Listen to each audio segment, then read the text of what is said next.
Maligayang pagbabalik sa Rai Movie Recaps. Narito na naman po tayo para sa isa na namang magandang palabas na pinamagatang study group na napalabas noong 2025. Kaya't ano pa ang ating hinihintay? Sit back, enjoy and relax love you. Si Yoon Gamin ay palaging gustong mag-aral. Hiniling niya sa kanyang ina na i-enroll siya sa mga klase sa pagtuturo at kumuha ng pribadong tutor. Bukod sa kinakailangang pagkain at pagtulog, ginugol niya ang halos lahat ng kanyang oras sa pag-aaral. Gayunpaman, ang kanyang mga marka ay halos palaging pangalawa sa huli. Narinig niya ang dalawang kaklase na pinag-uusapan ng Yusung Technical High School na nagmumungkahi ng pagpapatala doon sa pamamagitan ng espesyal na admission para sa mga prospect sa kolehiyo. Nakita ito ni Yoon Gamin bilang isang bagong pagkakataon at sabik na pinili niya ito bilang kanyang nangungunang pagpipilian para sa pagsusulit sa gitnang paaralan. Nang buksan niya ang pinto ng silid-aralan sa Yusung Technical High School, nagulat siya nang makita ang matinding labanan. Pagkatapos makipag-eye contact sa ilang mga kaklase, hinarap niya ang mga pagbabante at binalaan nilang dukutin ang kanyang mga mata kung tititigin pa siya. Sa kabila ng pagiging low profile at pagtutok sa kanyang pag-aaral, nanatiling pangalawa hanggang sa huli ang kanyang mga grado.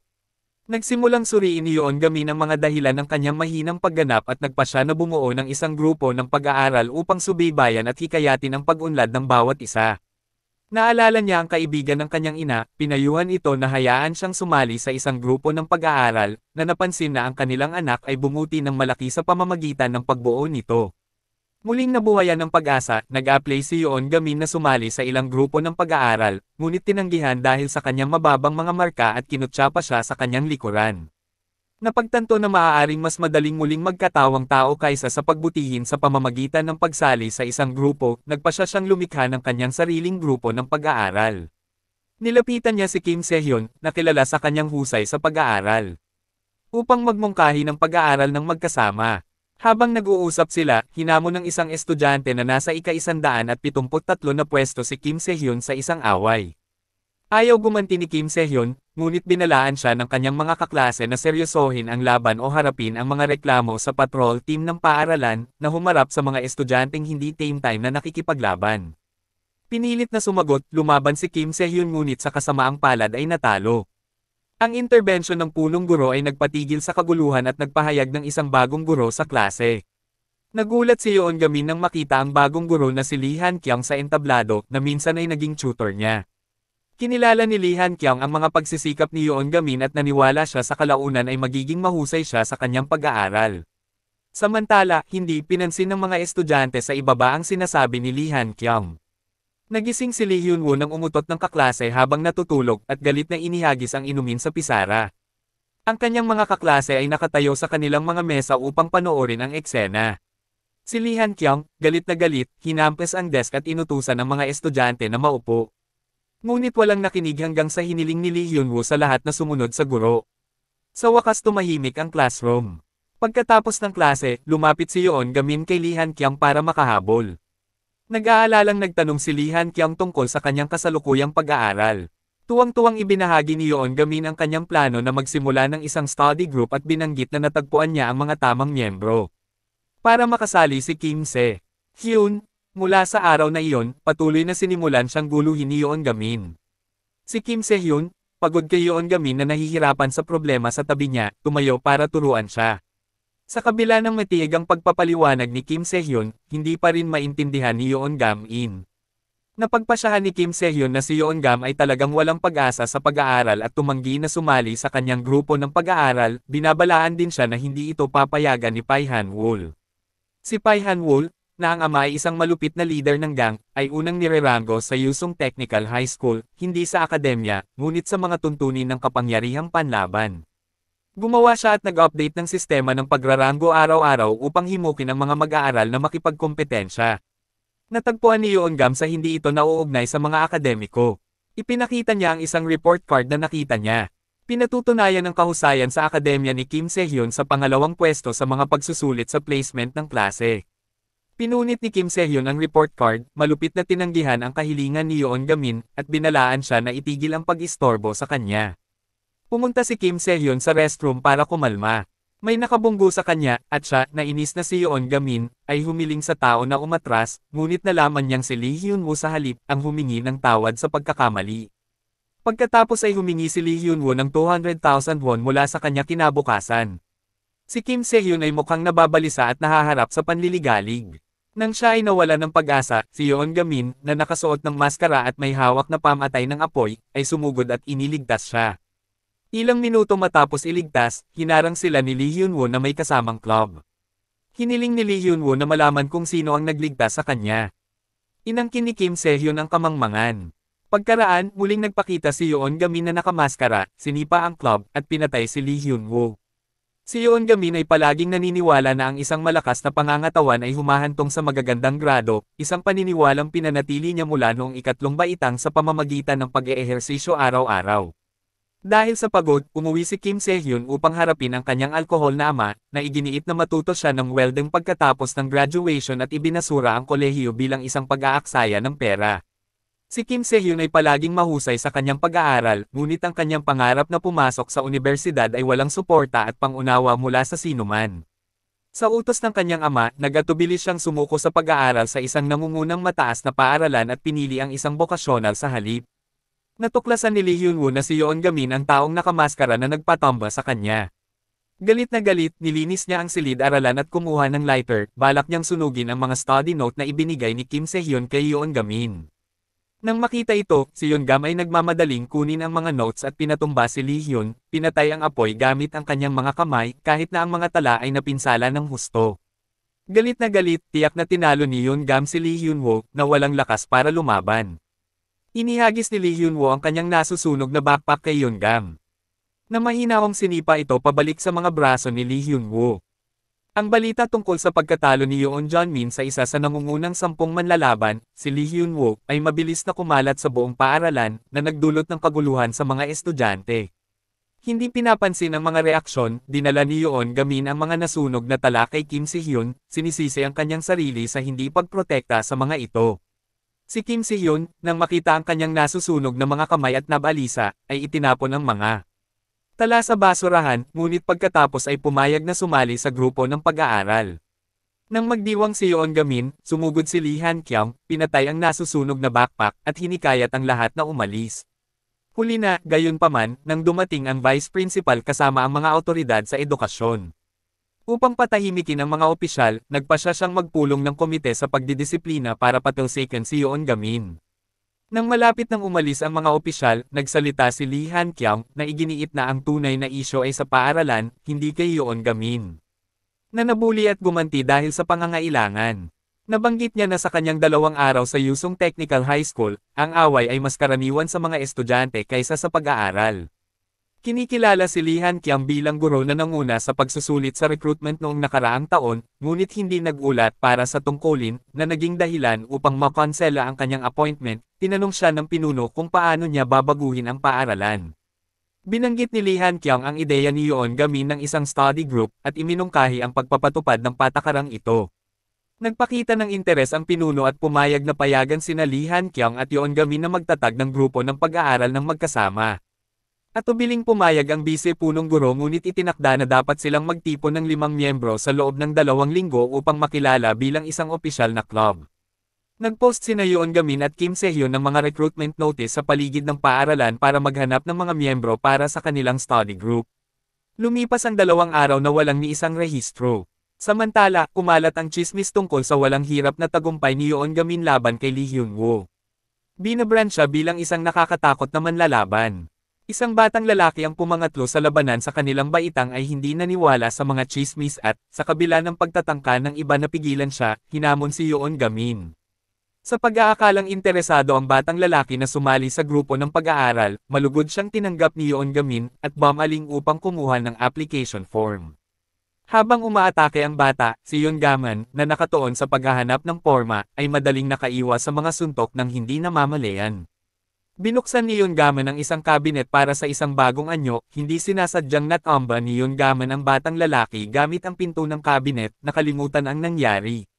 Gayunpaman, itinuring siya ng mga manunood na isang dalubhasang mandirigma, na higit na nagpahusay sa kanyang katayuan sa gawa-gawa. Si Yoon Gamin ay hindi sinasadyang naging isang nakakatakot na figure sa mga estudyanteng may mababang ranggo, na masyadong natakot na makipag-eye contact sa kanya. Kabalintunaan, gusto ni Yoon Gamin na pumili ng mga mag-aaral na mahilig mag-aral sa pamamagitan ng eye contact, ngunit wala siyang nakitang may kislap ng katalinuhan sa kanilang mga mata. Habang nagrereklamo kay Kim Se-hyun, bigla niyang napansin ang isang pambihirang mukhang binata na papalapit. Ito ay si Park Gayon-yap, isang dating kaklase sa middle school na nag-aral sa USA. Sabik na inanyayahan siya ni Yoon Gamin na sumali sa study group. Si Park Gayon-yip, nabatid ang mga paghihirap na kinaharap ni Kim Se-hyun dahil sa kanya, ay kinutya si Yoon Gamin dahil sa hindi sinasadyang pagdulot ng pinsala sa iba sa kanyang pagsisikap na bumuo ng grupo at tumanggi na sumali. Habang nauubos ang oras, iminungkahi ni Kim Se-hyun na si Yoon Gamin, dahil sa kanyang pangangatawan at kakayahan sa atleta, ay maaaring maging mas angkop sa sports. Gayunpaman, si Yoon Gamin ay may hilig sa pag-aaral sa kabila ng kanyang likas na talento sa atleta. Si Lee Han-kyung, nang makita ang kanilang paghihirap, ay dinala sila sa isang tindahan ng libro upang pasiglahin ang kanilang kalooban. Doon, bumili si Yoon Gamin ng ilang panulat, ipinaliwanag sa mga nakapaligid sa kanya na ang makinis na pagsulat ng mga panulat ay mabuti para sa paglutas ng mga problema sa matematika at na ang mga asul na panulat ay maaaring pasiglahin ang utak. Parehong nagbitiw sina Lee Han-kyung at Kim Se-hyun sa katotohanan na si Yoon Gamin ay lubusang nagsaliksik kahit na sa pag-aaral ng mga tool na may kaugnayan, ngunit ang kanyang akademikong pagganap ay nanatiling mababa. Matapos makipaghiwalay sa kanila, bumalik si Lee Han-kyung sa kanyang dormitoryo upang makitang nakabukas ang pinto at nanligaw si Lee Hyun sa loob kasama ang iba. Napag-alaman na matapos talunin ni Yoon Gamin at pagkatapos ay bugbugin ni Pai Han-wol, si Lee Hyun-woo ay inutusan ni Pai Han-wol na pilitin si Lee Han-kyung na magbitiw o harapin ang parusa. Noon lang, nakatanggap si Lee Han-kyung ng tawag mula kay Yoon Gamin na kailangang kunin ang isang librong napagkamalan niyang kinuha. Ngunit bago pa siya makasagot ay natamba na ni Lee Hyun-woo ang telepono sa kanyang kamay. Sa isang kritikal na sandali, biglang namatay ang mga ilaw sa dormitoryo. Isang lalaking estudyante ang pumasok, pinatumba ang lahat, at tinulungan siyang makatakas. Tumakbo sila papunta sa elevator at hinarangan ang mga humahabol sa labas. Hinubad ng lalaking estudyante ang kanyang sombrero. Inihayag ang kanyang mukha, si Park Jae-yip, na tinanggihan si Yoon Gamin noong araw na iyon. Nakilala siya ni Lee Han-kyung bilang estudyante na tumulong sa kanya sa paglipat ng basurahan sa paaralan. Tinanong niya kung bakit siya naroon, ngunit hindi sumagot si Park Jae-yip at sa halip ay hinayla siya upang magtago sa likod ng isang kotse sa parking lot. Sinubukan ni Lee Han-kyung na tumawag ng pulis, ngunit natuklasan ang kanilang pinagtataguan, at inagaw ang kanyang telepono. Hinayla siya ni Park Jae-yip para tumakbo. Ngunit sila ay tinambangan mula sa magkabilang panig. Samantala, patuloy na tumatawag si Yoon Gamin sa telepono ni Lee Han-kyung nang hindi sinasagot. Maya-maya lang, may dumaan na nakamotorsiklo na sumisigaw, natagpuan sila. Nakaramdam ng gulo, sumunod si Yoon Gamin. Si Park Gayon-yap ay binugbog at nahulog sa lupa. Nakilala siya ni Lee Hyun-woo bilang kaklase na nalink sa isang random na kaso ng pagpatay mula sa middle school at inutusan ang lahat na salakayin siya. Habang hahampasin na sana ni Lee Hyun-woo ang guro, bigla siyang pinigilan ni Yoon Gamin. Na dumating sa tamang oras, inalis ni Yoon Gamin ang kanyang salamin at pinasuko ang lahat. Pagkatapos ay sinuri niya si Lee Han-kyung, habang sinamantala ni Lee Hyun-woo ang pagkakataong tumakas. Sinubukan ni Park Ga-hyun-yap na sundan ngunit bumagsak dahil sa kanyang mga sugat. Lumapit si Yoon Gamin para tulungan siya, ngunit inalis siya ni Park Ga-hyun-yap at ipinaalala sa kanya na hinding-hindi matutupad ang pangarap nilang magsimula ng study group sa Yusung Technical High School. Pagkatapos ng kaguluhan, bumalik si Lee Han-kyung sa kanyang silid, pagod at nag-aalangan na tumawag ng pulis. Tapos, may nag-doorbell sa kanya. Isa ito sa mga lalaking umatake sa kanya. Lumuhad ang estudyante, humihingi ng tawad at ipinaliwanag na kumikilos sila sa ilalim ng utos ni Pai Han-wol. Sa kamatayan bilang ang tanging alternatibo sa pagsunod. Naantig si Lee Han kung sa kanyang pagsusumamo, pumayag na palayain siya, ngunit iginiit na sagutin niya ang kanyang mga tanong ng totoo. Kinabukasan, nag-apply ang estudyanteng si Lee Ju para sumali sa study group. Tuwang-tuwang hinayla ni Yoon Min si Kim Si papunta sa kanyang klase nang matuklasan lang na all-girls class ito, at si Lee Ju ay kambal na kapatid ni Lee Woo. Isang babaeng mayabang na pinunit. Ang plano sa pag-aaral. Ginawa ni Lee Ju at ng kaibigan niyang si Choi Hyun. Pati ang pagdura ng gum dito. Sinalo ni Yoon Gamin ang gum at maingat na sinuri ang plano, pinupuri ang organisasyon ni Lee Ji-woo na gumamit ng iba't ibang kulay para sa bawat paksa. Noon lang, pumasok si Kim Kyu-jin, na sinasabing girlfriend niya si Lee Ji-woo at paparusahan niya ito sa pakikipag-usap sa ibang mga lalaki. Hinailan ni Kim Sehyun si Yoon Gamin, ngunit bumalik ito para pigilan ang mga kilos ni Kim Kyujin. Mayabang na tinanggal ni Kim Kyujin ang salamin ni Yoon Gamin at sinubukan siyang bugbugin. Sa napakahalagang sandali, namagitan ang punong guro at kinuha si Kim Kyujin, na pinipigilan ang higit pang hidwaan. Lumapit si Choi Hee-won kina Yoon Gamin at Kim Si-hyun at ipinagtapat na isinumite niya ang application ng study group sa pangalan ni Lee Ji-woo. Inaasahan niya na ang pagsali sa grupo ng pag-aaral ay mapoprotektahan si Lee Ji-woo mula sa pambubuli. Si Choi Hee ay nanalo, isang transfer student, ay tinarget ng mga kaklase matapos silang hindi sinasadyang masaktan. Isang linggo lang pagkatapos ng paglipat, tumayo si Lee Ji-woo para sa kanya, at kinagalitin ng ibang mga babae. Gayunpaman, ang mga problema ni Lee Ji-woo ay hindi lamang dahil sa kanya. Ang kanyang kapatid na si Lee Hyun-woo, na natalo ni Yoon Gamin, ay umasa sa kanya pagkatapos mamatay ang kanilang mga magulang. Upang kumita ng pera, nagtrabaho si Lee Hyun-woo ng part-time sa paghahatid ng mahahalagang bagay at ninakawan sa isang paghahatid. Pinahiram siya ni Kim Kyujin ng pera ngunit pinilit siyang magnakaw mula sa isang convenience store na nakunan ito sa video. Ginamit ni Kim Kyujin ang video na ito para i-blackmail si Lee Ji-woo at naging boyfriend niya. Dahil nanalo si Choi Hee na lumipat ng paaralan, nag-alala siya kay Lee Ji-woo at hiniling niya kay Yoon Gamin at Lee Hyun-woo na tulungan silang tanggalin ang video ng pagnanakaw para makapag-aral si Lee Ji-woo ng mapayapa sa kanila. Nababahala si Kim Si-hyun na si Yoon Gamin lamang ay maaaring hindi makapantay sa kanilang mga kalaban, walang takot.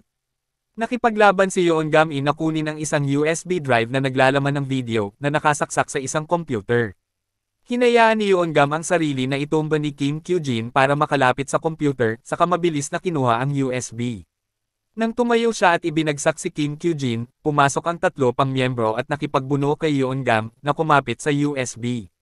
Samantala, sinubukan ng malisyosong Kim Kyujin na i-upload ang video online para sirain ang reputasyon ng magkapatid. Sa labas, nag-uusap sina Kim Se-hyun at Choi Hee na nanalo kung paano ililigtas si Yoon Gamin nang dumating si Lee Ji-woo, determinadong lumaban. Paglapit niya sa pinto, biglang lumabas si Yoon Gamin habang hawak ang computer. Natamba ang isang power cord, ang computer ay dumausdas patungo kay Kim Se-hyun, na hinawakan ito at tumakbo sa rooftop kasama si Kim Kyujin sa mainit na pagtugis.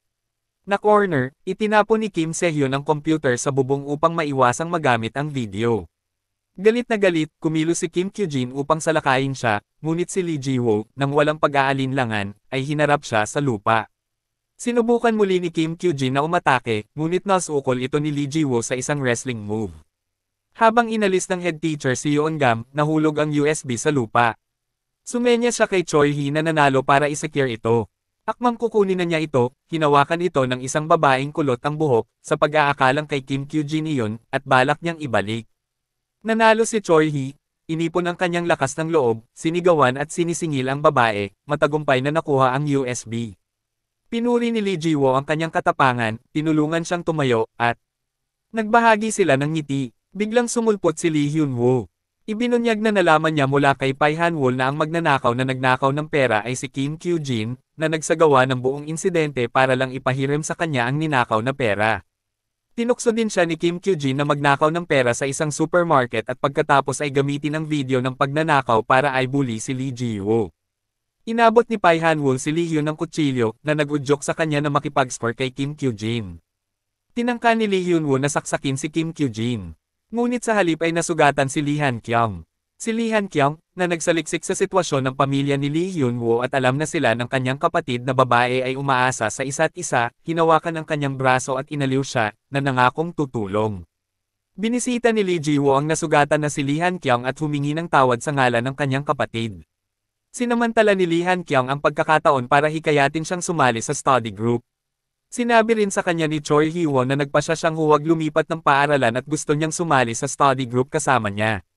Ipinaalam ni Choi Hee-won ang lahat na si Lee Hyun-woo ay ipinadala sa isang juvenile detention center at ang Pai Han-wol ay inaresto ng pulisya, ngunit kahit papaano, ang Pai Han-wol ay pinalaya muli.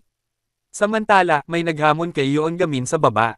Si Kim Se-hyun, na nalaman na ang taong ito ay unang nirerango sa kanilang unang taon, sa una ay walang malasakit, ngunit nagpa siya na makialam nang makita niya ang binubuli na si Lee Jun na gustong sumali sa grupo ng pag-aaral, ngunit napunit lamang ang kanyang aplikasyon. Tumalon si Kim Se-hyun at natalo ang naghahaman. Si Lee Jun, na noon pa man ay mahilig makipaglaban, ngunit hindi kailanman nagtagumpay, ay naging inspirasyon ng kanyang mga kaklase na maging mas malakas at pinili ang Uiseong Technical High School para sa kanyang reputasyon sa pakikipaglaban. Dito, natutunan niya ang maraming diskarte sa pakikipaglaban, umakyat mula sa ika-173 hanggang ika-17 na ranggo sa lakas ng labanan. Gayunpaman, tumama siya sa isang talampas sa ika-17 at hindi na makasulong pa. Humanga sa tunggalian ni Yeon Gamin at Lee Hyun-woo, hinahangad niyang matuto ng mga kasanayan sa pakikipaglaban mula kay Yeon Gamin sa pamamagitan ng pag-a-apply sa study group. Nang malaman ni Yeon Gamin na gusto ni Lee Jun na matutong lumaban kaysa mag-aral, tinanggihan niya ang kanyang pagiging miyembro. Gayunpaman, pumayag si Lee Jun na mag-focus din sa pag-aaral. Upang subukan ang kakayahan ni Lee Jun sa akademya, binigyan siya ni Yeon Gamin ng isang set ng mga problema sa matematika. Habang ginagawa sila ni Lee Jun, may pumasok na lalaki, na pagkamalan siyang si Yeon Gamin, at hiniling na sumama sa kanya, na sinasabing ang gang ay nagre-recruit ng mga manlalaban at tanging ang namungunang tatlo mula sa Uiseong Technical High School ang karapat-dapat na sumubok. Kung kayang talunin ni Lee Jun ang tatlong tao sa kanyang harapan, papasa siya sa pagsubok at mananalo ng kotse. Samantala, bumalik si Yeon Gamin at ang iba pa upang makitang nawawala si Lee Jun. Nanalo si Choi Hee at naramdaman ni Lee Ji-woo na hindi nababagay si Lee Jun para sa pag-aaral. Si Yeon Gamin, na tumitingin sa mga test paper, ay napansin na ang mga sagot ay nakasulat ng game time. Maya-maya lang, dumating si Park Gae-on-yap na may balitang kinuha si Lee Jun ng gang. Napagtanto ng lalaki ang kanyang pagkakamali sa pagkakakilanlan, nang pumasok si Yeon Gamin, kasama sina Lee Ji-woo at Park Gae-sa-yap. Si Yeon Gamin, na may hawak ng mga test paper ni Lee Jun, ay nagpahayag na siya ay kwalipikado at tinanggap siya sa grupo ng pag-aaral. Dalawang grupo ang nagharap sa isa't isa. Naunang naningil si Lee Ji-woo, at mabilis na sumali sa laban si Park Gae-on-yap. Nagsumikap si Yeon Gamin para iligtas si Lee Jun, na naipit sa ilalim ng paa ng isang lalaki. Pagkatapos ng ilang rounds, na-overwhelm si Yeon Gamin ng walang depensa. Tinuya sila ng lalaki bilang high school students. Kalmado, nagpa siya si Yeon Gamin na gumamit ng teknik na ipinagbawal sa kanya ng kanyang tiyuhin noong bata pa siya. Buong lakas siyang tumakbo at sinipa ang lalaki sa isang pader na inaangkin ang isang kumpletong tagumpay. Bago pa makapag-relax si Yeon Gamin, biglang may kotseng humarurot papunta sa kanya mula sa likuran. Itinulak siya ni Lee Jun pababa para iligtas siya. Si Yeon Gamin, na napagtanto ang panganib, ay hinayla din pababa si Lee Jun. Bumaba ng sasakyan ng isang lalaki at niyaya si Yeon Gamin na sumali sa gang. Marihing tumanggi si Yeon Gamin, sinabi ang kanyang pagnanais na mag-aral at pumasok sa universidad. Pagkatapos ay ibinaling ng lalaki ang kanyang atensyon kay Park Jon-yap, kinukutya siya tungkol sa kung ang kanyang ina ay nag-iwan ng anumang huling salita. Habang papaalis ang lalaki, agad na sumakay si Park Jon-yap sa isang motorsiklo at hinabol siya, malinaw na nagpapahiwatig ng isang personal na paghihiganti. Dumating sina Kim Se-hyun at Choi Hee-won kasama ang mga pulis, na inaresto ang mga miyembro ng gang. Bago umalis, inabot ng opisyal na namamahala kay Yeon Gamin ang isang business card, na nagpapasalamat sa kanilang tulong sa paghuli sa mga miyembro ng gang. Matapos makalabas sa ospital ang nasugatang si Lee Jun, sa wakas ay nabuo ng 5 ang kanilang study group. Para ma-motivate sila, dinala sila ni Lee Han-kyung sa Seoul para bisitahin ang mga study group sa ibang mga paaralan. Habang naglalakad sa mga kalye ng Seoul, may nakakita sa kanila na masyadong kitang-kita at nataman si Lee Jun. Si Lee Jun at Lee Ji-woo ay madaling gumanti, na iniwang lumuhad ang mga umaatake at humingi ng awa. Sa kabutihang palad, dumating si Lee Han-kyung sa tamang oras, at ang mga umaatake ay pinakawalan. Dinala ni Lee Han-kyung ang 4 sa mataas na paaralan ng Seoul. Mababa ang tingin sa kanila ng mga matataas na estudyante doon. Parehong masungit sina Lee Ji-woo at Lee Jun, at sabik na hinihintay ang pagdating ni Yeon Gamin. Lingid sa kanilang kaalaman, na pagkamalan pala ng nalilitong Yeon Gamin ang pangalan ng high school at nauwi mag-isa sa pasukan ng isa pang high school. Ang mga babae sa Seoul High School ay malamig kay Lee Ji-woo at sa iba pa. Tila nasusuklam sila sa pakikisalamuha sa kanila. Hindi nagustuhan ni Lee Ji-woo ang kanilang pagmamataas, na halos humantong sa isang salungatan. Sa kabutihang palad, sina Kim Se-hyun at Choi Hee ay nanalo sa oras upang maiwasan ang paglala ng sitwasyon. Pagkaalis ng mga babae, ipinaliwanag ng mga lalaki mula sa Seoul High na ang kanilang pag-uugali ay hindi dahil sa kawalan ng respeto. Narinig nila na ang Yusung Technical High School ay puno ng mga delinquent, at dumanas sila ng pambubuli mula sa mga estudyanteng ito, na humantong sa kanilang pagkaayaw. Nagulat ang grupo, kasama si Kim Se-hyun, nang marinig ito.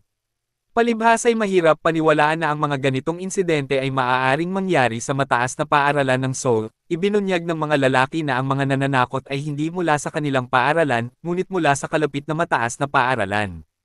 Inilarawan nila kung paano napilitang tawagan ng isang estudyante mula sa kalapit na paaralan na binubuli ang kanyang ina para sa pera. Samantala, si Yeon Gam-in na nakapasok sa maling paaralan ay inatake. Maingat niyang inihagis ang isang pamatay ng apoy na nakatutok sa kanya pabalik sa isang rehas.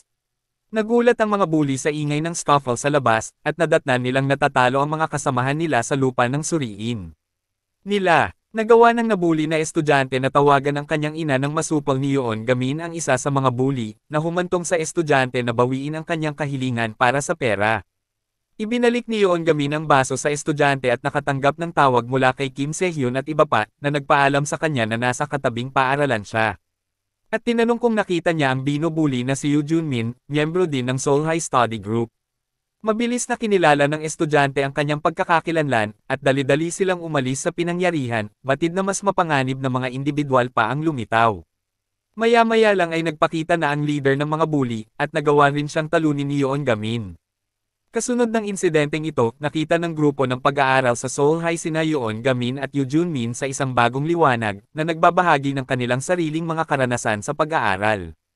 Bago humiwalay, hinayla ni Yoo Junmin si Yeon Gamin sa isang tabi, isinuot ang kanyang salamin, at tinanong kung nakilala siya ni Yeon Gamin. Naalala ni Yeon Gamin na sila ay mga kaklase sa middle school sa parehong paaralan kung saan minsan kinukutya ni Yoo Junmin ang kanyang kahilingan na sumali sa study group.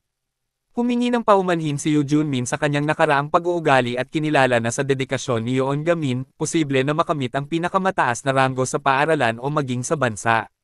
Bumalik sa paaralan, ang grupo sa wakas ay nagkaroon ng isang nakatoong silid-aralan para sa kanilang grupo ng pag-aaral. Nalungkot si Lee Ji-woo sa napakasamang kalagayan ng lugar, ngunit optimistikong pinlano ni Yeon Gamin ang pagsasaayos nito. Magkasama silang naglinis, at ginawang malinis na espasyo ang study room. Sa hindi inaasahang pagkakataon, si Kim Ho-min, ang pinakamataas na ranggo na estudyante sa kanyang grado, ay dumating upang pukawin sila, na tinawag silang mga walang utak na tanga na palaging nasa ilalim kahit gaano pa nila subukan. Nangako si Yeon Gamin na hihijitin niya si Kim Ho-min sa midterm exams bilang tugon. Hinangaan ni Lee Han-kyung ang kanyang tapang ngunit pinayuhan siya na huwag maging mayabang. Pagkatapos ay sinuri niya ang kanilang mga ranggo. Sa 220 first-year students, maliban kay Kim Se-hyun na pumangalawa, ang iba ay mababa sa average, na si Yeon Gamin ang pinakamababa. Gayunpaman, hinikayat ni Lee Han-kyung ang lahat na mahigpit na sundin ang kanyang plano sa pag-aaral, na nangangako ng mahimalang pagpapabuti sa kanilang mga marka. Pagkatapos ng klase, ibinahagi ni Lee Jun na nakita niya ang guro na si Han Yoo-wan na nakikipag-usap sa vice principal tungkol sa pagpupulong ng komite ng pagdidisiplina para kay Pai Han-wol upang baguhin ang kapaligiran ng paaralan. Nadama ng vice principal na walang kapangyarihan laban kay Pai Han-wol, ngunit binanggit na kung mapapabuti ni Lee Han-kyung ang bawat miyembro ng study group ng 10 rank, isa sa alang-alang niya ito. Kaya, ang kanilang mga ranggo sa paparating na midterms ay mahalaga hindi lamang para sa kanilang sarili, kundi pati na rin sa kakayahan ni Lee Han-kyung na manalo sa taya. Iminungkahi ni Lee Jun na lumabas sila para sa grilled rice cakes. Gayunpaman, kinailangan ni Kim Se-hyun na magmadaling umuwi pagkatapos makatanggap ng tawag mula sa kanyang ama na humihiling na pumasok siya sa trabaho sa construction site. Habang masama ang loob, narinig ni Kim Se-hyun na tinatawag siya ni Choi Hee-won. Nagkaroon ng damdamin ang dalawa sa isa't isa, at inimbitahan siya ni Choi Hee-won na sumama sa kanya. Nagpasya si Kim Se-hyun na huwag pansinin ang babala ng kanyang ama at sumama sa kanya. Ngunit pinigilan sila ni Kim Ho-min at ng isang batang babae na nang-aapi kay Choi Hee-won. Sanay na siyang mabuli, hindi siya nagawang ipagtanggol ni Kim Se-hyun at pinanood niya na kinuha si Choi Hee-won ni Kim Ho-min. Sa sandaling iyon, lumitaw si Yeon Gamin, pinatumba si Kim Ho-min, at mag-ara na sinipa ang mga telepono ng iba, na tinakot sila. Sa pagsaksi nito, nakita ni Choi Hee-won ang kawalan ng kakayahan ni Kim Se-hyun na protektahan siya, na nakasakit sa kanyang pride. Humiwalay si Kim Se-hyun kay Yeon Gamin at umalis mag-isa. Pag-uwi, gaya ng inaasahan, hinarap niya ang panunumbat ng kanyang ama. Lumabas si Kim Se-hyun at nakita niya si Yeon Gamin na naghihintay sa labas. Narinig ni Yeon Gamin ang pagtatalo at iminungkahi na pumunta sila sa kanyang lugar. Tumanggi si Kim Se-hyun, nagpupumilit na mapanatili ang kanyang dignidad, at gumala na mag-isa. Si Kim Ho-min, hindi kayang talunin si Yoon Gamin ngunit madaling bully si Kim Sehyun, ay hinarap siya muli. Sa pagkakataong ito, biglang nakaiwas at naka-counterattack si Kim Suyen, ginabayan ni Yoon Gamin na nanunood mula sa isang gusali at tinuturuan siya sa telepono. Nasiyahan sa kilig sa paghihiganti, si Kim Suyen ay masigasig na lumalaban ng mamatay ang telepono ni Yoon Gamin. Nang walang patnubay, muli siyang natambak. Nagmamadaling tumulong si Yoon Gamin, ngunit sa hindi inaasahang pagkakataon, nagkaroon ng lakas ng loob si Kim Suyen na tumayo at suntukin si Kim Ho Min. Pagkatumba sa kanya, dinala ni Yoon Gamin si Kim Sehyun pauwi. Ang ina ni Yoon Gamin, mukhang walang pakialam, ay naghihintay na sa ibaba. Nagtakda siya ng panuntunan na dapat ay nakauwi na si Yoon Gamin bago mag-10 p.m. tuwing gabi. Matatanggap niya ang kanyang mahinang pagganap sa akademiko, ngunit hindi niya kailanman matitiis na maging isang marahas na tao. Naisip ni Kim Sehyun na mahirap lang magsalita ang nanay ni Yoon Gamin dahil hindi madali ang paglipat ng mga paaralan. Gayunpaman, alam ni Yoon Gamin na palaging sinusunod ng kanyang ina ang kanyang mga desisyon. Desidido niyang isinagawa ang kanyang mga desisyon sa nakaraan, tulad ng pagdiborsyo sa kanyang ama at pagputol ng relasyon sa kanyang kapatid, nang walang pag-aalinlangan. Kinabukasan, pumunta ang nanay ni Yoon Gamin sa paaralan upang pag-usapan ang paglipat sa kanya sa prinsipal. Si Kim Sehyun ay umaasa pa rin sa pinakamahusay, sa pag-aakalang walang paaralan ang tatanggap kay Yoon Gamin dahil sa kanyang mga marka. Ngunit determinado ang ina ni Yoon Gamin. Kung walang lokal na paaralan ang kukuha sa kanya, binalak niyang ilipat ang mga ito sa Seoul. Nagpanik ito ng 4 pang estudyante. Upang bumili ng oras at bigyan ng pagkakataon ng Beong si Lee Han Kyang na hikayatin ang ina ni Yoon Gamin, matapang nilang hinarangan ang kanyang sasakyan, nakikiusap sa kanya sa desperasyon. Sa kaguluhan, si Choi Hee ay nanalo kahit na maling aangkin na siya ay buntis sa anak ni Yoon Gamin. Gayunpaman, hindi natinag ang ina ni Yoon Gamin at umalis kasama si Yoon Gamin. Late na dumating si Lee Han Kyang, ngunit mabilis na. Sinabihan ang mga estudyante na sumakay sa kotse, at sinundan niya ang ina ni Yoon Gamin. Habang sila ay humahabol, isang grupo ng mga nakamotorsiklo, sa pangunguna ng isang karibal na si Yoon Gamin, ang natalo noon, ang hamarang sa kalsada. Dahil alam niyang maaari siyang maging pinakamataas na ranggo sa unang taon sa pisikal na lakas kung lumipat si Yoon Gamin, inutusan ng karibal ang kanyang mga tagasunod na dugtungan sila at subukang nakawin ang mga susi ng kotse. Mabilis na lumabas sina Lee Jun at Lee Ji-woo at nilabanan sila na nagpatamba sa kanila. Nang muling bumangon ang mga umaatake, sinabihan ni Lee Jun si Lee Ji-woo at ang iba pa na umalis habang siya ay nanatili sa likod upang palayasin sila. Sinamantala ni Lee Han Kyang ang sandali upang itumba ang mga motorsiklo at makalaya, pinindot ang accelerator upang ipagpatuloy ang paghabol. Samantala, ang ina ni Yoon Gamin ay tinatalakay ang pagbebenta ng bahay sa isang realtor. Pumasok si Lee Han Kyang at 3 estudyante. Si Lee Han Kyang at ang ina ni Yoon Gamin ay nagkita na noon sa libing ng senior teacher, kung saan inaliw ng ina ni Yoon Gamin si Lee Han Kyang. Sa halip na isipin ang kalungkutan, pinayuhan niya si Lee Han Kyang na baguhin ang buhay ng mga estudyante gaya ng ginawa ng kanilang senior teacher. Dahil sa inspirasyon ng mga salitang iyon, pumunta si Lee Han Kyang sa Yusung Technical High School upang linisin ang disiplina nito at bigyang daan ang mga mag-aaral na makapag-aral ng maayos. Sa sandaling iyon, nakiusap si Lee Han Kyang sa ina ni Yoon Gamin na bigyan siya ng pagkakataon, na ipinaliwanag na nakabuo siya ng isang grupo ng pag-aaral sa pamamagitan ng kanyang sariling pagsisikap at umuunlad araw-araw. Nang makita ang umaasa ng mga mata ng mga bata, ang ina ni Yoon Gamin ay nakaramdam ng pagkakonsensya, na napagtanto na hindi siya kailanman umasa para kay Yoon Gam, na maaaring labis na nasaktan siya. Akmang papayag na siya sa hiling ni Lee Han Kyang, biglang bumukas ang pinto. Isang grupo ng mga kabataang lalaki na may hawak na armas ang sumugod, sa pangunguna ni Ma Min-hwan, isang kasama ni Pai Han-wol. Lumalabas na nagsumite si Lee Han Kyang ng petisyon para i-impeach si Pai Han-wol sa Education Board. At, nang may sama ng loob, ipinadala ni Pai Han-wol si Ma Min-hwan upang harapin siya. Kinasuhan ng mga delinquent si Lee Han Kyang ng mga baseball bat. Akmang magre-react si Yoon Gamin, biglang may sumipa. Sina Yoon Gamin, ang kanyang mga kaibigan, at ang kanyang ina ay magkasamang tinalo ang mga delinquent. Habang si Lee Han Kyang ay tatawag na sana ng pulis, bigla siyang binaril ni Ma Min-hwan. Nagmadali si Yoon Gamin para desarmahan si Ma Min-hwan, ngunit huli na ang lahat. Mabilis na pumasok ang kanyang ina upang protektahan si Lee Han Kyang at tinamaan siya sa ulo. Bumagsak sa lupa, ipinaalam ni Park Gyan-hip kay Yoon Gamin na ang pag-atake ay isang paghihiganti para sa impeachment petition laban kay Pai Han-wol na hindi sinasadyang kinasasangkutan ng kanyang ina.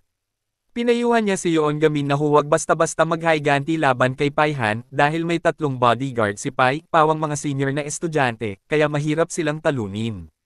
Dahil sa ayaw nitong pabayaan, pumunta si Yoon Gamin sa teritoryo ni Pai Han-wol upang ipaghiganti ang kanyang ina. Agad siyang natamba sa unang paghaharap. Si Pai Han-wol, mayabang, ay nagutos sa isa sa kanyang mga tauhan na bugbugin si Yoon Gamin at bigyan siya ng sapat na hininga para bisitahin ang kanyang ina sa ospital. Pinigilan ni Yoon Gamin ang dalawa na aalis, na hinamon ng 3 sa isang rematch. Wala pa rin siyang kalaban-laban at napahiga sa lupa, malakas ang tibok ng puso niya. Naalala niya ang turo ng kanyang tiyuhin na kung maririnig niya ang malakas na tibok ng kanyang puso, nangangahulugan ito na ang kanyang kalooban ay nanginginig at ang pagpapatatag ay napakahalaga. Dahan-dahang tumayo si Yoon Gamin, pinakalma ang tibok ng puso niya, at pagkatapos ay gumamit ng pamamaraan na ipinagbawal sa kanya ng kanyang tiyuhin. Buong lakas siyang nag-counter attack at nagawa niyang talunin ang 3. Pagkatapos ay hinarap ni Yoon Gamin si Pai Han-wol sa harap ng lahat ng mga estudyante at marahas na sinampal siya, na naghiganti sa kanyang ina. Pinuna ng Vice Principal si Lee Han-kyung sa pagsulat ng petisyon sa Education Board. Nahumantong sa maling akusasyon sa kanilang paaralan na nagsasanay ng mga recruit para sa mafia. Hiniling niya na humingi ng tawad si Lee Han-kyung sa lahat ng estudyante at guro. Nakatayo sa podium, ipinahayag ni Lee Han-kyung ang kanyang intensyon na gawing regular na high school ang paaralan. Isang taon bago nito, si Lee Han-kyung ay nagdiwang ng kaarawan ng isang guro sa Yusung Technical High School, kung saan ang pinakamalaking hiling ng guro ay baguhin ang mga estudyante. Maya-maya, dumating ang balita na ang guro ay sinaksak hanggang sa mamatay. Inuri ito ng pulisya bilang random murder. Nang marinig ng Vice Principal si Lee Han-kyung na binanggit ang guro, sumugod siya sa podium at inalis ang mikropono. Sabay sinipa ni Yoon Gamin ang pintuan ng gym at sinuntok si Pai Han-wol na agad namang gumanti. Tumayo, binalaan ni Yoon Gamin si Pai Han-wol na isa lamang siyang regular na high school student na nakakaramdam ng sakit at hindi dapat madala. Dahil sa hamon ng publiko, iminungkahi ni Ma Min-hwan si Pai Han-wol na makipag-usap kaagad kay Yoon Gamin. Sa halip, tumawag si Pai Han-wol para irekomenda ang kanyang subordinate, si Kim Sun-chul, ang panganay sa 3 magkakapatid. Samantala, si Kim Sun-chul ay nasa ospital at inaalagaan ang kanyang lolo, na nagnanais na maging matagumpay na tao ang kanyang apo. Hindi inaasahang nakilala ni Kim Sun-chul si Yoon Gamin, na nag-aalaga sa kanyang ina sa parehong ospital. Nalaman niyang hinarap ni Yoon Gamin si Pai Han-wol upang ipaghiganti ang kanyang nasugatang ina. Bilang miyembro ng pamilya, lubos niyang naunawaan ang nararamdaman ni Yoon Gamin. Tinanong ni Yoon Gamin si Kim Sun-chul kung bakit sinunod niya ang utos ni Pai Han-wol noong gusto rin niyang mag-aral.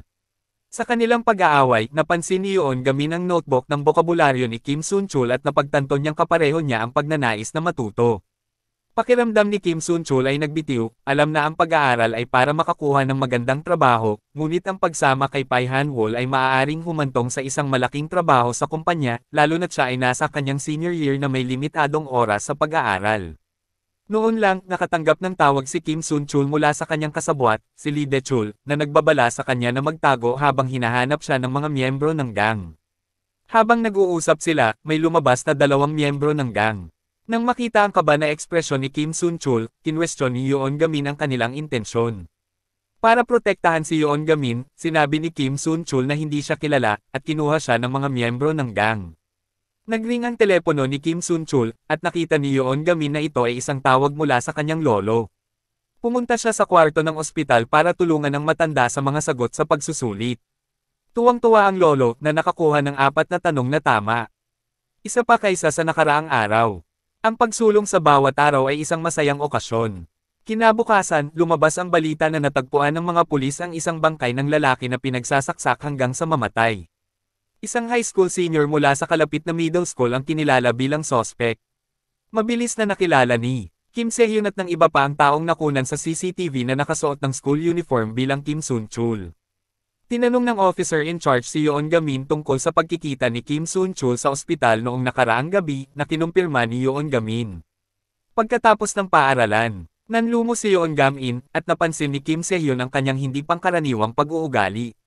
Dahil alam niyang hindi siya naniniwalang si Kim Sun-chul ang mamamatay tao, inimbestigahan ni Kim Se-hyun at Choi Hee-wan ang kaso ni Kim Sun-chul at nalaman na mula nang ma-enroll si Pai Han-wol, tumaas ang bilang ng mga homicide na ginawa ng mga estudyante sa high school habang bumaba ang bilang ng krimen sa mga nasa hustong gulang. Dahil sa kanilang edad, ang mga high school ay legal na protektado at ang mga unang beses na nagkasala ay maaaring parolado sa loob ng ilang taon. Iminumungkahi ng mga alingaw-ngaw na ang mga gang ay may mga panuntunan kung saan ang isa ay maaaring sumali sa isang kumpanya ng konstruksyon na pagmamay-ari ng gang pagkatapos magsilbi ng oras para sa pagpatay. Hinala nila si Kim Sun-chul ay ginagamit bilang scapegoat ng gang, ngunit walang ebidensya na magpapatunay sa kanyang inosente. Nang gabing iyon, si Yeon Gamin ay biglang pinigilan ni Lee Dae-chol, na nagsabing hindi si Kim Sun-chul ang kriminal. Habang nagsasalita siya, natumba siya ng mga miyembro ng gang na humahabol sa kanya. Ang mga miyembro ng gang, na inis sa panghihimasok ni Yeon Gamin, ay humarap sa kanya, ngunit natumba sila ni Yeon Gamin ng isang suntok. Sinabi ni Lee Dae-chol kay Yeon Gamin na nakita niya ang mga leader ng gang na naglilinis ng dagwang kutsilyo. Ibinahagi ni Yeon Gamin ang impormasyong ito sa kanyang grupo ng pag-aaral, na naniniwala sa mga salita ni Lee Dae-chol dahil nilingon siya ni Kim Sun-chul na may pinanibik na matuto nang umalis sa ospital. Upang mailigtas si Kim Sun-chul, kailangan nilang hanapin ang sandata ng pagpatay. Dahil nalinas ang sandata, ipinahiwatig nito na nilayon ng mamamatay tao na itago ito. Sina Yeon Gamin, Lee Jun, at Lee Ji-woo, na nakasuot ng iba pang uniforme sa paaralan, ay pumasok sa Talent Development Institute ng gang. Habang sina Kim Se-hyun at Choi Hee ay nanalo ay sinusubaybayan ang loob ng gusali gamit ang isang drone, na nagdidirekta sa kanilang mga galaw. Matagumpay na nakapasok ang tatlo sa gusali, ngunit nagkahiwalay habang iniiwasan si Pai Han-wol at iba pa. Si Yeon Gamin ay nagtago sa pinakataas na palapag, aksidenteng nalock, habang si Lee Jun ay nakipag-away sa isang gwardiya na nakakilala sa kanya, na hinimok si Lee Ji-woo na hanapin ang kutsilyo. Natagpuan ni Lee Ji-woo ang kutsilyo sa isang drawer. Ngunit nang siya ay aalis na, isang miyembro ng gang ang pumasok sa silid, na pinilit siyang magtago sa ilalim ng isang mesa. Sa pag-aakalang malinaw ang baybayin, sinubukan niyang gumapang palabas, ngunit natuklasan. Nakulong sa pagitan ng dalawang miyembro ng gang, sinubukan ni Lee Ji-woo na lumaban, ngunit natalo ito at nawala ng malay. Samantala, winasak ni Ma Min-hwan sina Kim Se-hyun at ang drone ni Choi Hee-won, na pinutol ang kanilang komunikasyon sa trio. Nakakulong sa rooftop, hindi alam ni Yeon Gamin ang sitwasyon ng kaibigan. Sinusubukang maghanap ng daan pababa, bigla siyang nakatanggap ng tawag mula kay Lee Han-kyung, na humiling sa kanya na ihanda ang kanyang workbook para sa pagtuturo. Dahil ayaw maghinala ni Lee Han-kyung, kinuha ni Yeon Gamin ang kanyang workbook mula sa kanyang bag, ngunit hindi sinasadyang nahulog ito sa lupa sa ibaba, na binuhat ng isang leader ng gang. Sumulyap pababa, nakita ni Yeon Gamin si Lee Ji-woo na sapilitang pinapasok ng mga miyembro ng gang sa isang kotse. Mabilis niyang ibinaba ang tawag at pilit na sinubukang bumaba. Isang miyembro ng gang, na may masamang hangarin, ang nagtangkang ilayo si Lee Ji-woo ng pribado. Sa kritikal na sandaling iyon, may hamarang sa kotse na humihiling sa kanya na palayain. Tinuya siya ng mga miyembro ng gang dahil sa pagpapakita niya. Ito pala ay si Kim Sun-chul, na may balak na sisihin. Kanina lang, tinanong ng opisyal na humahawak sa kaso si Kim Sun-chul tungkol sa pagpatay. Sinabihan siya ni Pai Han-wol na umamin, nangako sa pinakamahusay na abogado at sasagutin ang mga gastusin sa pagpapagamot ng kanyang lolo. Inabot pa niya kay Kim ang isang lawyer's card at basta na lang itinapon sa basurahan ang kanyang vocabulary book. Inamin ni Kim Sun-chul ang itinuro, ngunit nang tanungin tungkol sa mga detalye ng pagpatay, ang kanyang kwento ay puno ng mga butas. Naramdaman ng opisyal na may nangyari at pinaalalahanan siya na huwag sumuko sa kanyang buhay. Inaalala ang hiling ng kanyang lolo na maging mabuting tao siya, at tinanong ni Yeon Gamin kung gusto ba niya ang pag-aaral, nagpa siya si Kim na huwag pababayaan ang mga tunay na nagmamalasakit sa kanya. Tumanggi siyang makorrupt tulad ni Pai Han-wol at humakbang pasulong upang iligtas si Lee Ji-woo. Gayunpaman, hindi siya katugma ng mga miyembro ng gang at mabilis na binugbog. Maya-maya lang, dumating si Lee Dae-chol at tatlong iba pa, determinadong tumabi sa kanya. Sa loob ng sasakyan, nagkamalay si Lee Ji-woo at nakiisa sa pakikipaglaban gamit ang kutsilyo. Sa kabila ng kanilang pagsisikap, napakalakas ng mga miyembro ng gang. Hanggang sa dumating si Yeon Gamin na may hawak na nunchucks. Isang miyembro ng gang ang nagsiwalat ng kanyang peklat na nakatikip sa katawan at pinatumba si Yeon Gamin sa lupa, tinutuya ang kanyang kakayahan sa pakikipaglaban. Sa sumunod na segundo, tumayo si Yoon Gamin nang hindi nasaktan, tinutuya ang lakas ng miyembro ng gang. Gamit ang isang ipinagbabawal na hakbang na itinuro ng kanyang tiyuhin, sinuntok ni Yoon Gamin ang miyembro ng gang, pinalipad siya at natalo ang kalaban. Tinulungan niya si Kim Sun-chul na bumangon at inanyayahan siyang mag-aral ng magkasama. Si Kim ay nakasalungat, hindi sigurado kung maaari siyang bumalik sa pagiging isang regular na estudyante. Sa pagmamasid sa isang miyembro ng gang na sinusubukang gumapang patungo sa kutsilyo, sinipa siya ni Lee Ji-woo at buong tapang na sinabi kay Kim Sun-chul na huwag gawing komplikado ang pag-aaral. Dahil sa pag-aalinlangan para sa mga nag-iisip ng maling gawain, nagpalitan ng ngiti sina Kim Sun-chul at Yoon Gamin na nauunawaan ang desisyon ng isa't isa. Sa gitna ng mga sigawan, lumitaw sina Kim Se-hyun at Choi Hee-won, may dalang mga gamit para iligtas. Biglang naalala ni Yoon Gamin na ang kanyang workbook ay nasa leader pa ng gang, at mabilis na tumayo para habulin siya. Sa sandaling iyon, hinarang ng isang pulis ang leader ng gang. Alam na niya na siya ang tunay na mamamatay tao, habang patuloy na itinatanggi ng pinuno ang mga paratang, sinuntok siya ng opisyal, pinatumba ang kanyang salamin at pinipilit siyang umamin. Nang ang pinuno ay naglabas ng isang nakatagong sandata para sa isang palihim na pag-atake, si Yoon Jae-man, mula sa likuran, ay natamba siya sa isang suntok. Pinarusahan ng mga kontrabida, at hinarap ng study group ang kanilang nakamamatay na midterm exams. Pagkatapos ng mga pagsusulit, excited nilang pinag-usapan ang kanilang mga sagot kasama ang nangungunang estudyante na si Kim Se-hyun. Nalungkot si Yoon Gamin na pagtantong iba ang kanyang mga sagot sa iba. Dahil sa pagkaantala sa kanyang pag-uwi, tinawagan ng ina ni Yoon Gamin na bagong labas ng ospital, si Lee Han-kyung upang ipahayag ang pag-aalala tungkol sa mood ni Yoon Gamin na karaniwang bumababa bago ilabas ang mga grado na nagpapalamig sa bahay. Pinapanatag siya ni Lee Han-kyung. Nang mapansin na kasama si Yoon Gamin sa kanyang grupo ng pag-aaral, napansin ni Kim Se-hyun ang pagkabalisa ni Yoon Gamin sa kanyang mga marka at inaliw siya nito. Umangat ang mood ni Yoon Gamin nang makatanggap siya ng tawag mula kay Lee De-chol, na nagpaalam sa kanya na may malubhang sakit ang lolo ni Kim Sun-chul. Desidido ang lolo, isang habang buhay na mahilig sa pag-aaral, na kumuha ng pagsusulit sa kabila ng kanyang kalagayan. Isinugod si Kim Sun-chul sa ospital ngunit naantala ng mga miyembro ng gang. Pagdating na bagbog, nakita niya si Yoon Gamin na tinutulungan ang kanyang lolo na tapusin ang pagsusulit, na tinutupad ang kanyang panghabang buhay na hiling. Pagkatapos, dumalo sila sa libing ng lolo. Si Yoon Gamin, sa pag-alala sa payo ng lolo, ay tiniyak kay Kim Sun-chul ng kagalakan sa pag-aaral, sa paniniwalang natagpuan na ito ni Kim Sun-chul.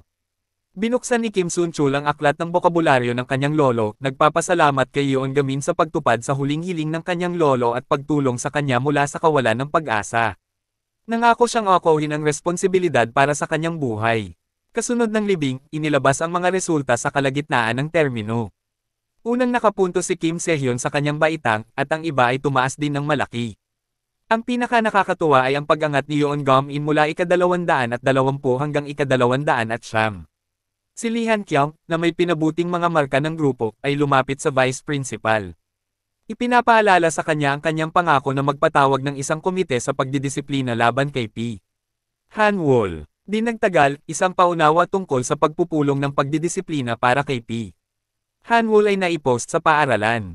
Si Kim Sun-chul, na ngayon ay naka-duty, ay pinahinto ang sasakyan ni P. Han-wol, na ipinatupad ang tuntunin ng paaralan na maglakad sa campus. Inis na sinulyapan ni P.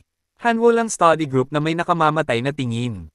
Isang taon na ang nakalilipas, sa pagpupumilit ng Beong Si-wook, nagpa siya ang paaralan na magdaos ng isang paunang pulong na kinasasangkutan ni Pai Han-wol. Nanay In-hwan at iba pa upang itama ang moral na kapaligiran ng paaralan. Gayunpaman, si Pi Han-wol, na nagtatanim ng sama ng loob, pinatay ang Beong Si-wook. May iba siyang sisihin, habang siya ay nanatiling malaya. Nag-aalala si Park Gye-nip na baka sundin ni Lee Han-kyung ang kalunos-lunos na sinapit ng kanyang ina. Sa kabila ng mga panganib, tumanggi si Lee Han-kyung na sumuko sa masasamang puwersa. Desididong tuparin ang kagustuhan ni Teacher Wook, nangako si Pai Han-woo sa kanyang ama na lulutasin niya ang krisis ng kasing perpektong nangyari noong isang taon. Online, isang video ni Yoon Gamin at ng iba pa na nagtatangkang iligtas si Kim Sun-chul ay malisyosong inedit upang maling ilarawan sila bilang mga magnanakaw na sangkot sa isang away. Maraming internet celebrity ang sumalakay sa paaralan na inakusahan ng study group bilang mga thug at sinusubukang palakihin ang insidente. Ang bise-punong guro ay nagplano na magsagawa ng isang paunang pulong tungkol sa grupo ng pag-aaral. Maliban kung bawiin ni Lee Han-kyung ang kanyang mga akusasyon laban kay Pai Han-wol, inaliw ni Lee Han-kyung ang 5 miyembro ng grupo, na tiniyak sa kanila na ang kanilang mga aksyon upang iligtas si Kim Sun-chul ay may mabuting intensyon at hindi niya sila sisisihin. Hinimok niya ang mga ito na tiisin ang hindi patas na pagtrato at huwag kumilos ng padalos-dalos, lalo na si Yoon Gamin. Biglang sumiklab ang gulo sa school. Nag-atake ang mga estudyante ng walang dahilan. Nagbigay ng bounty si P. Han-wol. Ang mga mag-aaral na tumaas ang kanilang ranggo sa labanan sa loob ng 1 oras ay makakatanggap ng 1 milyong Korean won. Ang insentibo sa pananalapi ay humantong sa mga mag-aaral na lumaban ng mahigpit kahit na laban kay Kim Se-hyun. Nakaraniwang nagustuhan. Nalungkot at nalilito, nag-alinlangan si Kim Se-hyun sa kanilang kakayahang baguhin ang sitwasyon ng paaralan. Nakatanggap siya ng tawag at nagmamadaling pumunta sa isang construction site. Samantala, si Yoon Gamin, susundan siya, ay nakatanggap ng mensahe at pumunta sa study room. Natagpuan niya si Pai Han-wol at ang kanyang grupo na sinisira ito. Handang harapin sila ni Yoon Gamin, ngunit pinigilan siya ni Choi Hee. Ipinapaalala sa kanya ang payo ni Lee Han-kyung na pansamantalang tiisin ang mga hinaing. Pagtakas kay Kim Se-hyun, dumating sa construction site upang makita ang kanyang ama na nakikipag-away sa isang katrabaho. Sumisigaw na hindi manloloko ang kanyang anak. Ito ang unang pagkakataon na narinig ni Kim Se-hyun ang pagtatanggol sa kanya ng kanyang ama. Dahil sa pakiramdam na wala siyang kapangyarihan at nagkasala, nagpasya siyang hindi na bumalik sa paaralan at magsimulang magtrabaho sa lugar ng konstruksyon kinabukasan. Sabay-sabay na iniuwi si Choi Hee-won ng kanyang mga magulang na nagbabawal sa kanya na makisama sa study group. Hindi alam ang sitwasyon, nag-message si Lee Jun sa grupo para tingnan ang lahat. Sisigat pa lang si Yoon Gamin, napansin niyang umalis na si Kim Se-hyun sa grupo. Ang kanyang ina, na napansin ang kanyang pagkabalisa, ay nagtanong kung ano ang nangyari. Ibinunyag ni Yoon Gamin na malapit nang mag-disband ang study group. Inaliw siya ng kanyang ina, binanggit na pinayagan siya nitong manatili sa paaralan dahil nakita niya kung gaano siya kasaya kasama ang kanyang mga kaibigan. Si Yoon Gamin, na inspirasyon ng mga nakaraang hamon na nalampasan niya kasama ng mga kaibigan, ay nanambalik ang kanyang espiritu. Naglinis muna siya ng study room at saka sumama kay Kim Se-hyun sa construction site. Nang hinimok siya ni Kim Se-hyun na umuwi, ipinahayag ni Yoon Gamin ang kanyang determinasyon na pumasok sa kolehiyo kasama si Kim Se-hyun. Dahil sa pasya ni Yoon Gamin, nakiusap si Kim Se-hyun sa kanyang ama na nakaluhod. Humihingi ng 3 taon para mag-aral at nangangakong magsisikap na makapasok sa isang nangungunang unibersidad at mapabuti ang kanilang buhay. Tiniyak ni Yoon Gamin sa ama ni Kim Se-hyun na si Kim ay magiging kaibigan ng may-ari ng gusali pagkatapos magtagumpay. Magkasama silang bumisita sa bahay ni Choi Hee-won, na pinabilib ang kanyang mga magulang sa matataas na marka ni Kim Se-hyun at isang basket ng blueberries. Nakuha rin nila si Lee Ji-woo sa kanyang trabaho sa convenience store.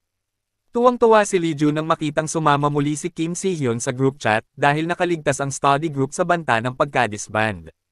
Tumanggi si Lee Han-kyung na bawiin ang kanyang mga akusasyon laban kay Pai Han-wol at iginiit na magpatuloy sa paunang pulong. Isang araw bago ang pulong, ipinatawag ng vice principal si Lee Han-kyung sa paaralan. Dahil hindi siya napigilan, binalak niyang ibunyag ang kaugnayan ng paaralan sa gang. Ang pulis ay naghinala ng isang bitag at pinayuhan si Lee Han-kyung na huwag pumunta. Ngunit nagpasya siyang kumilos bilang pain para mangalap ng ebidensya. Sa kanilang pag-uusap, nag-record si Lee Han-kyung sa kanyang telepono habang inamin ng vice principal na ang paaralan ay kaharian ni Pai Han-wol, na nagsisilbing bigyang kapangyarihan ang gang at maglaban ng pera. Hinangaan niya ang katapangan nito. Nang ihayag niya ito, namatay ang mga ilaw sa gusali, at mabilis siyang umalis, na tila nakapila. Pumunta si Lee Han-kyung sa hallway para tingnan at pinalibutan agad ni Pai Han-wol at Ma Min-hwan. Habang umaatake sila, binalaan niya sila na malapit na ang mga pulis at dapat silang umatras. Inihanda, nag-install si Lee Han-kyung ng recording device sa kanyang button at nakipag-ayos sa pulis na mamagitin kung hindi siya lalabas sa loob ng 30 minuto. Habang papalapit ang oras, aakyat na sana ang mga pulis ngunit tinambangan sila ng barkada. Tinuya ni Pi Han-wol si Lee Han-kyung tungkol sa kanyang pag-asa na maligtas. Pati ang mga opisyal ay nakompromiso. Sa gitna ng kanyang lumalaking pagkabalisa, biglang inihayag ng intercom ng paaralan ang babala ni Choi Hee-won na malapit na ang katapusan ni Pai Han-wol. Dumating si Yoon Gamin kasama si Kim Sun-chul at ang iba pa, na sinusubaybayan ang sitwasyon ni Lee Han-kyung at naghihintay sa paaralan upang matiyak ang kanyang kaligtasan. Inutusan ni Yoon Gamin si Lee Jun na i-escort si Lee Han-kyung palabas habang sila ay nanatili sa pakikipaglaban. Sina Kim Sehyun at Lee Jun ay sinamahan si Lee Han Kyung pababa. Sa ikalawang palapag, hinarang ni Ma Minhwan ang kanilang dinadaanan. Sinabi ni Kim na binitawan niya si Lee Han Kung kay Lee Jo at hinarap si Ma Minhwan. Gayunpaman, sa unang palapag, hinarang sila ng isang childhood friend ni Lee Jo na ngayon ay nasa ilalim ni Han Wol. Hinimok ni Lee Jon si Lee Han Kung na tumakbo habang nanatili siya upang harapin ang kanyang kaibigan mula una hanggang ika-4 na palapag, 4 na individual ang humarap sa kanilang mga kalaban na lahat ay dahado.